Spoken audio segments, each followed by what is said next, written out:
KCBCക്കെതിരെ വനംവകുപ്പ് മന്ത്രി നടത്തിയ പ്രസ്താവന പിൻവലിച്ച് പരസ്യമായി മാപ്പ് പറയാൻ തയ്യാറാകണം. മലയോര ജനത അനുഭവിക്കുന്ന നിരവധിയായ പ്രശ്നങ്ങൾ, പ്രതികൂല സാഹചര്യങ്ങളോട് മല്ലടിച്ച് ജീവിക്കുന്ന മലയോര ജനത വലിയ കഷ്ടപ്പാടിലാണെന്ന് ജീവിക്കുന്നത്.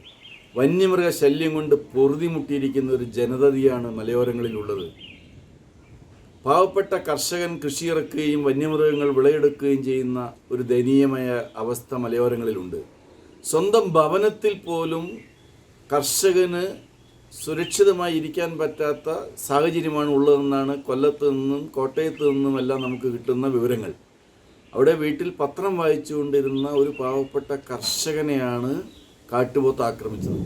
ആ കാട്ടുപോത്തിനെ വെടിവെച്ച് കൊല്ലണമെന്ന് കലക്ടർ പറയുമ്പോൾ വനംവകുപ്പിൻ്റെ DFO പറയുന്നു അത് പാടില്ല എന്ന് പറയുന്നു, മയക്കുവെടി വെച്ചാൽ മതി എന്ന് പറയുന്നു. അപ്പോൾ ഇവിടെ ഒരു ഭരണമുണ്ടോ? ഈ വിഷയത്തിൽ മന്ത്രി എന്ത് നിലപാടാണ് എടുത്തത്?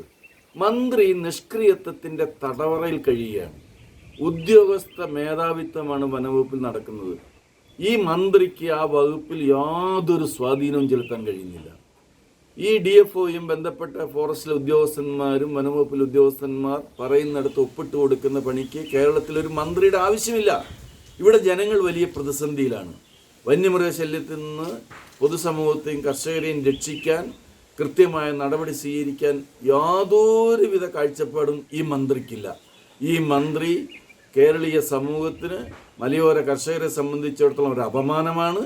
ഇവിടെ ജനങ്ങളുടെ ജീവിത പ്രയാസങ്ങൾ ഏറ്റെടുത്ത് ഭരണാധികാരികൾ ജനങ്ങളുടെ ജീവനും സ്വത്തിനും സംരക്ഷണം കൊടുക്കാതെ വരുന്ന സാഹചര്യത്തിൽ മതമേലധ്യക്ഷന്മാരും രാഷ്ട്രീയ പ്രവർത്തകരും പൊതുപ്രവർത്തകരും അതിനെതിരെ അതിശക്തമായി പ്രതികരിക്കും. അതിൽ മന്ത്രി അസ്വസ്ഥനായിട്ട് കാര്യമില്ല, ഭീഷണിപ്പെടുത്തിയിട്ട് കാര്യമില്ല. മന്ത്രി രാഷ്ട്രീയ മര്യാദയുണ്ടെങ്കിൽ, സാമാന്യ മര്യാദയുണ്ടെങ്കിൽ KCBCക്കെതിരെ നടത്തിയ പ്രസ്താവന പിൻവലിച്ച് പരസ്യമായി മാപ്പ് പറഞ്ഞ് മാതൃകയാകുകയാണ് വേണ്ടത്.